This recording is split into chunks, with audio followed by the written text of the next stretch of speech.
Hello everyone, Zellerant here, and for today's video on Arknights Endfield, as we approach Gilberta being added to the rate-up banner, I thought now would be a great time to talk about whether or not you might want to pull over her.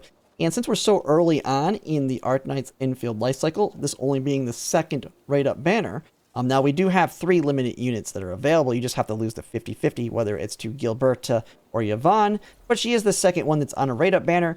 And right now we're still learning like kind of what our pull income is going to be, and what really works and doesn't work over time as they start adding new operators.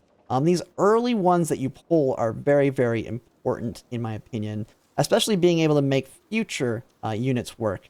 And so in many of the gacha games I have played, generally, support units have been the best ones to get a hold of early. Now, you do want to have like your mainstay DPS, but we have plenty of free-to-play options that you got right off the bat that you can make work. Even if you didn't pull over Levitain, you have, like, especially now that they've given us a selector on the standard banner, you can get one off there, like Last Right. And so I have a bias or a favoritism towards pulling on supports early on, so that you can then in the future, when that big DPS that you really want comes out, you can have a better chance of knowing that you have the supports that really work well with them. Because it always can suck if a unit you really like comes out, but they really want another specific unit to work alongside them. And Gilberta is just that. And if we actually, I'm here currently in game, let's go ahead and look at Predwin and kind of what they're saying on her. Now, I have the tier list up here. I will say one thing with tier lists, especially early on in a gacha game, this is current state. Just know, we're going to have more units come up, especially with supports. As soon as she gets somebody that she really jives with, she shoots up to T0 easily. One of her downsides is, while she can work with anybody and she's very flexible, she can be clunky with most of the teams. And so we actually take a look at her kit here just to kind of discuss it a little bit. I don't want to go too in-depth in it. I think plenty of people are already covering that if you want to watch the in-depth especially the ones that have gotten her in polls and actually have demonstrated how everything works. But basically how she works is, one of the things she has is the ability to kind of pull all the enemies tight together with her battle skill. And then if she's able to pull off her combo skill alongside that, not only that, she can also then basically CCs them up into the sky, and you can just go ahead and AoE them down really quick. She's very good for helping your team be able to just destroy a bunch of enemies at once with her AoE, with the gravity well. And then on her ult, she makes all of those people kind of in that area have susceptibility. The only negative being there that it's kind of a short duration. It's one of the main things they kind of mentioned on here when it comes to her cons. As well as her having her combo skill requiring arts reactions, which is where she can be a little bit clunky with a lot of the current teams, and you kind of have to work your rotation around her.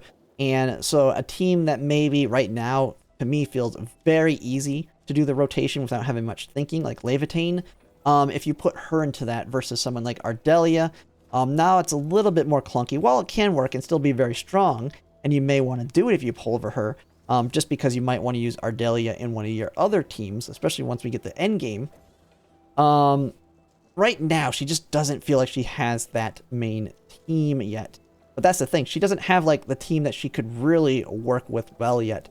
But all of these things are going to be great things to have for potential certain endgame modes or whatnot, where you're wanting to kill a lot of enemies really quickly. I like having that ability to pull enemies together. I know on Wuthering Waves, I forget which, it's been a while since I played it, they had somebody that was really good at that, and it worked really, really well, especially on their tower or whatever they called it, because the enemies had the habit of spreading out, and you had like a time limit to kill them.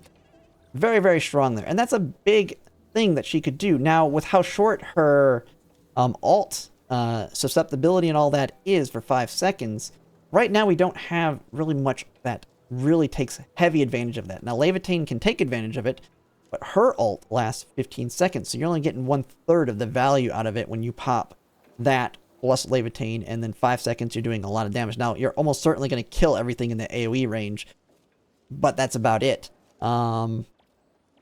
If there's like a boss unit, it's not going to be as much value. Now, once we get a unit that's maybe a much shorter but harder hitting, like a very bursty damage, that is something that she can work really well with, especially if they're more focused on art reactions versus inflictions.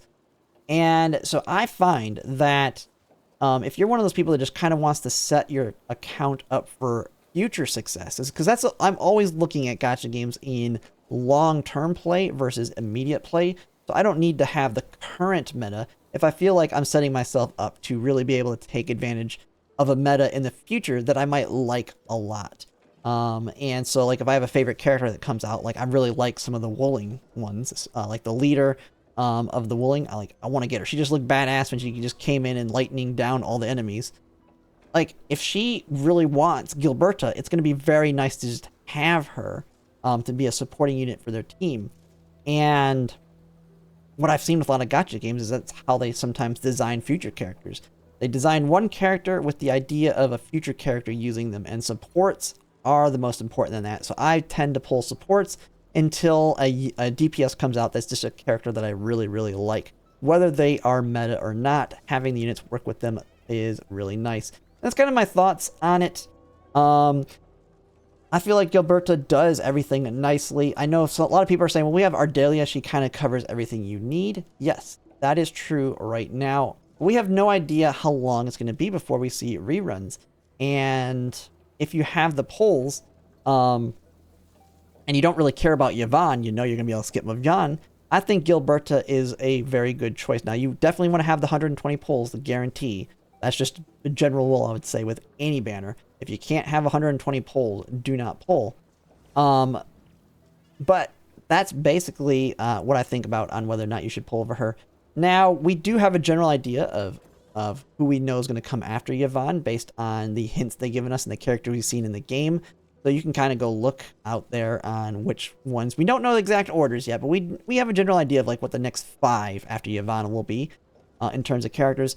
And so if you do have a favorite within that mix and maybe you're free to play, that might be a situation where I would say skipping Gilberta may be a decent choice, just because you want to make sure you have 120 pulls. Because I think long term, trying to save up multiple pities will be the better strategy.